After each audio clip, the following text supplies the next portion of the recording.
Friends, welcome to my channel. दोस्तों, अगर आप किसी भी कॉम्पिटिटिव एग्जाम की तैयारी कर रहे हैं तो उन सभी एग्जाम में क्या है, हिंदी व्याकरण से संबंधित मोस्ट इंपोर्टेंट क्वेश्चन पूछे जाते हैं। लेकिन दोस्तों, दुर्भाग्य की बात है कि हिंदी व्याकरण अपनी मातृभाषा होते हुए भी क्या है, बच्चों को यहाँ पर बहुत सारी समस्याएं झेलनी पड़ती हैं। क्यों? क्योंकि बच्चे क्या है, इस सब्जेक्ट को हल्के में लेके चलते हैं। उन्होंने जो 12वीं तक हिंदी व्याकरण पढ़ी है वो अलग होती है, वो स्कूल लेवल की होती है। उससे आगे फिर क्या है, वो कभी हिंदी व्याकरण को पढ़ते ही नहीं है। ये सोचते हैं कि हिंदी व्याकरण आसान है। लेकिन दोस्तों, मैं आपको बता देता हूं कि चाहे कोई भी एग्जाम उठा लो आप, अगर वहां पर 10 क्वेश्चन पूछे जाते हैं तो बच्चों के 3 या 4 ही क्वेश्चन आसान मिलते हैं, यानी कि 3 या 4 ही क्वेश्चन राइट मिलते हैं। वो भी क्या है, उनके तुक्के लड़ जाते हैं। तो हिंदी व्याकरण को आपको बिल्कुल समझना होगा, क्योंकि हर एग्जाम में, चाहे वो एग्जाम कोई भी हो, हिंदी व्याकरण आती ही आती है। 10 या 12, कई एग्जाम में 15 नंबर की भी आती है। अगर आप हिंदी व्याकरण को समझ लेते हो, हिंदी व्याकरण की गहराइयों में चले जाते हो, आपको काफी नॉलेज भी मिलेगी।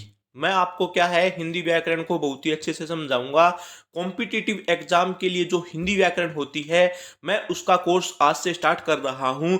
जो कॉम्पिटिटिव एग्जाम में हिंदी व्याकरण पूछी जाती है, उस हिंदी व्याकरण को मैं आपके सामने, आपके समक्ष लेकर आऊंगा। तो सभी वीडियो को देखना दोस्तों। और आज की जो ये वीडियो है ना, इसमें भी काफी इंपॉर्टेंट टॉपिक मैंने लिया है, और इस टॉपिक को हम क्या है, धीरे धीरे कवर करेंगे। इस टॉपिक का जो ये फर्स्ट वीडियो है, इससे रिलेटेड क्या है, बहुत सारी वीडियो और आएंगी। हिंदी ग्रामर से रिलेटेड मैं पूरा कोर्स करवाऊंगा, आपने सभी वीडियो देखनी है। तो आइए स्टार्ट करते हैं। चैनल को सब्सक्राइब कर लें। पीडीएफ भी आपको क्या है, वीडियो के डिस्क्रिप्शन में मिल जाएगी, जहां से क्या है, आप हमारे टेलीग्राम चैनल में जाकर पीडीएफ को वहां से डाउनलोड कर सकते हैं। तो आइए स्टार्ट करते हैं एसके की एग्जाम स्टडी चैनल। तो दोस्तों, आज का हमारा टॉपिक क्या है, वर्ण। वर्ण देखो दोस्तों, कई बार एग्जाम में ऐसे भी पूछ लिया जाता है कि वर्ण का दूसरा नाम क्या है। तो दोस्तों, वर्णों को अक्षर भी कहा जाता है। आपने ध्यान रखना है, वर्णों को क्या कहा जाता है, अक्षर भी कहा, वर्णों को अक्षर भी कहा जाता है। तो देखो दोस्तों, वर्ण किसे कहते हैं, आज मैं आपको बता देता हूं कि छोटा सा बच्चा होता है, उसको बोलना नहीं आता। वो सबसे पहले क्या सीखता है, ध्वनियां, कुछ ध्वनियां उसके मुख से निकलती हैं, लेकिन वो वर्ण नहीं है। ठीक है, वर्णों को क्या है, सीखा जाता है। और सबसे पहले जब बच्चा स्कूल में जाता है, तो वो वहां पर जो सबसे पहले उसके अध्यापक होते हैं, वो उसको वर्ण सिखाते हैं। फिर वर्णों से शब्द बनते हैं, और फिर शब्दों से क्या है, बच्चा वाक्य बनाना सीखता है। तो आइए जानते हैं वर्ण क्या होते हैं।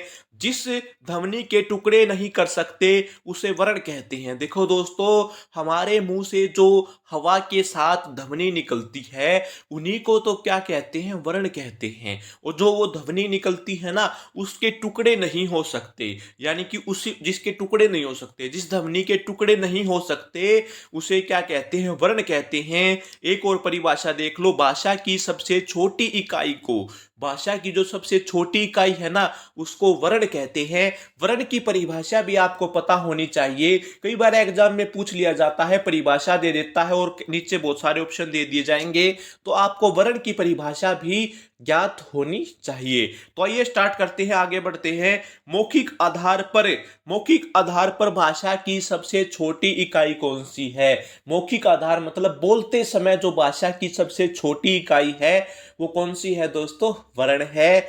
और यहां पर देखो, मैंने पहले ही बता दिया था, अर्थ के आधार पर शब्द। देखो दोस्तों, जब हम बोलते हैं तो मौखिक आधार पर तो वर्ण हो गए, लेकिन अर्थ के आधार पर अब वर्णों से क्या बनते हैं, शब्द बनते हैं। मैंने पहले ही बता दिया है, सबसे पहले बच्चा क्या सीखता है, वर्णों को सीखता है। वर्णों के बाद किस पर सीखता है, वो शब्दों को। और शब्दों से क्या है, फिर वो वाक्य बनाना शुरू कर देता है। इस प्रकार क्या है, वो किसी भी भाषा को सीख लेता है आसानी से। तो दोस्तों, यहां पर अर्थ के आधार पर क्या है, शब्द हैं, और यहां पर क्या है, एक और भाषा के आधार पर क्या है, वाक्य हैं। ठीक है, तो आपने याद रखना है इनको। अब वर्णमाला किसे कहते हैं, बहुत सारे बच्चों को ये नहीं पता वर्णमाला क्या होता है। वर्णमाला किसे कहते हैं? तो दोस्तों ध्वनियों या वर्णों के क्रमबद्ध समूह को वर्णमाला कहते हैं। आपने देखा होगा इंग्लिश में अल्फाबेट ले लो, ए बी सी डी, ये क्या है क्रमबद्ध तरीके से लगे हुए हैं। और हिंदी के अंदर जो कह गए हैं, ए अनार है, ठीक है, वो भी क्या है क्रमबद्ध तरीके से लिखे गए हैं। वो उसी को क्या कहते हैं? वर्णमाला कहते हैं। ठीक है, उनको आगे पीछे कर दोगे ना आप तो वो वर्णमाला नहीं रहेगी, क्योंकि वो एक क्रमबद्ध तरीके से लिखे हुए हैं, इसीलिए क्या है उनको वर्णमाला कहा गया है। अब मोस्ट इंपोर्टेंट क्वेश्चन आता है, हिंदी में वर्णमाला की संख्या कितनी है? सॉरी, हिंदी वर्णमाला में वर्णों की संख्या कितनी है? तो दोस्तों जो हिंदी है ना अपनी भाषा, उसके अंदर क्या है वर्णमाला की संख्या 44 है, 44 वर्णमाला है, वर्ण है। तो आइए जानते हैं आगे, थोड़ा सा और जान लेते हैं। और इस पर क्या है बहुत सारी वीडियो और आने वाली हैं। आपको खुद रियलाइज होगा कि ये जो हिंदी हम पढ़ रहे हैं, जो ये हिंदी की वीडियो हम देख रहे हैं, ये सचमुच कॉम्पिटिटिव एग्जाम की हिंदी है। अगर आप इस हिंदी व्याकरण की पूरा का पूरा कोर्स देख लेते हो जो मैं करवाता हूं, तो आपका कॉन्फिडेंस लेवल बढ़ेगा। आपका हर एग्जाम में हिंदी का जो संबंधित जितने भी क्वेश्चन आएंगे, आपका अच्छा स्कोर होगा। तो दोस्तों वीडियो पूरी देखनी है, क्योंकि पूरी वीडियो देखोगे ना तभी टॉपिक समझ में आता है। बीच में से कट कट करके देखोगे तो आधी अधूरी बात तो क्या है भैया खतरनाक होती है। आधा ज्ञान क्या है हमेशा खतरनाक होता है। इन वर्णों को दो भागों में बांटा गया है। देखो दोस्तों, वर्ण की परिभाषा बता दी, वर्ण कितने प्रकार के होते हैं अब वो हम जान लेते हैं। वर्णों को दो भागों में बांटा गया है, एक तो क्या है स्वर और एक क्या है व्यंजन। स्वर व्यंजन। वर्णों की संख्या कितनी है दोस्तों? 44 है।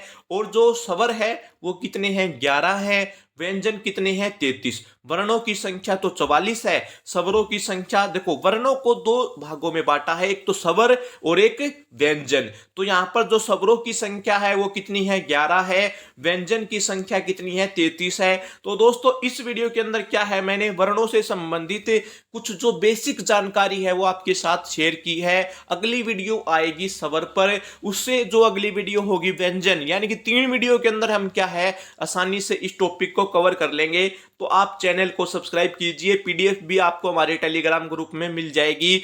दोस्तों ये हिंदी व्याकरण का कोर्स आप देख लो, आपके काफी काम आने वाला है, चाहे आप किसी भी एग्जाम की तैयारी कर रहे हो। तो इसी के साथ आपसे अलविदा लेते हैं। जय हिंद, जय भारत।